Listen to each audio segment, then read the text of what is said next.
Structures and pointers എന്ന് പറഞ്ഞിട്ടുള്ള നമ്മുടെ ഒന്നാമത്തെ ചാപ്റ്ററിലെ സ്ട്രക്ചർ എന്ന് പറഞ്ഞിട്ടുള്ള ഭാഗം നമ്മൾ പഠിച്ചു കഴിഞ്ഞു അല്ലെ. അടുത്തത് നമുക്ക് പഠിക്കാൻ പോകുന്നത് പോയിന്റേഴ്സ് എന്ന് പറഞ്ഞിട്ടുള്ള മറ്റൊരു ഭാഗമാണ്. പോയിന്റർ എന്ന് പറഞ്ഞാൽ എന്താ? പോയിന്റർ എന്ന് പറഞ്ഞ ഒരു variable. Pointer is A variable that can store the address of another variable.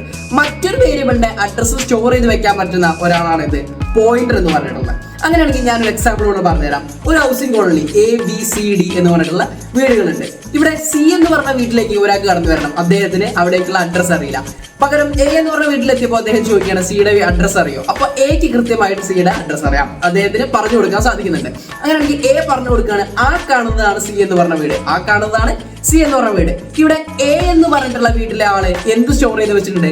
C എന്ന് പറഞ്ഞിട്ടുള്ള വീട്ടിലെ അഡ്രസ് സ്റ്റോർ ചെയ്ത് വെച്ചിട്ടുണ്ട്. A എന്ന് പറഞ്ഞ വീട്ടിലെത്തിയപ്പോ C എന്ന് പറഞ്ഞ വീട്ടിലെ അഡ്രസ് അവിടെ സ്റ്റോർ ചെയ്ത് വെച്ചിട്ടുണ്ട്. ഇവിടെ A എന്ന് പറഞ്ഞ വീട് C എന്ന് പറഞ്ഞ വീടിന്റെ അഡ്രസ് സ്റ്റോർ ചെയ്ത് വെച്ചിട്ടുണ്ട്. ഇവിടെ A പോയിന്റ് ചെയ്ത് കാണിച്ചു കൊടുക്കുകയാണ്, അതാണ് C എന്ന് പറഞ്ഞ വീട്. അപ്പൊ ഇത്രയേ ഉള്ളൂ. Pointer is A variable that store the address of another variable. Okay ആണോ? കിട്ടിയൊന്ന് ലൈക്ക് ചെയ്യുക, ഷെയർ ചെയ്യുക. Thank you.